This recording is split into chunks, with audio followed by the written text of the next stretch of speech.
36-годишната жена, жртва на семејно насилство, која ги уби својот сопруг и свекорот во семејната куќа во Кратово, доби правна помош и адвокатска канцеларија, која ќе ја застапува пробоно на судскиот процес.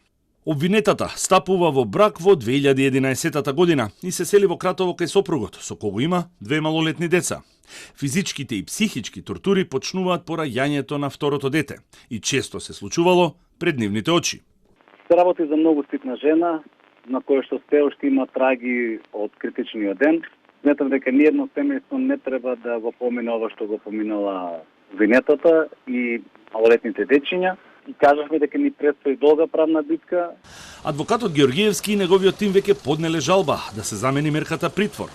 Од полицијата во Скопје, Куманово и Кратово, како и од центрите за социјална работа, побарале комплетна документација за сите досега поднесени пријави од осомничената, како и против неа. Неколку соседи веќе се пријавиле како сведоци, а од адвокатската канцеларија не откриваат дали е побарано психијатриско вештачење и дали во моментот на кривичното дело таа била физички нападната и од свекорот. Жалба е поднесена веднаш во законскиот рок од 24 часа за окинување на мерката притвор и нејзина замена со друга поблага мерка.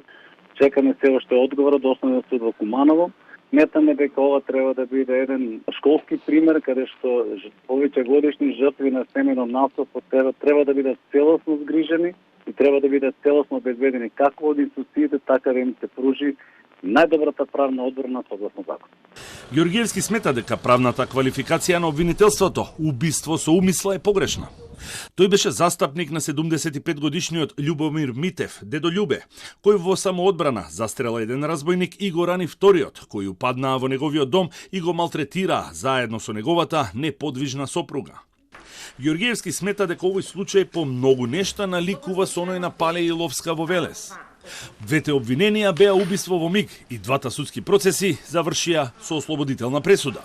Според правната квалификација не одговара на фактичката состојба и на решителните факти во самиот случај.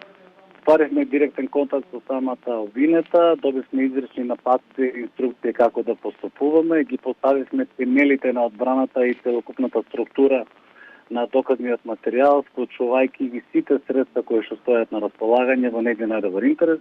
Обвинителството во официјалното соопштение за настанот потврди дека сега осомничената била жртва на насилство, а од платформата за родова еднаквост реагираа на квалификацијата на делото, сметајќи дека станува збор за самоодбрана, односно институтот нужна одбрана, како и фактот дека таа била жртва на насилство со години и системот не ја заштитил.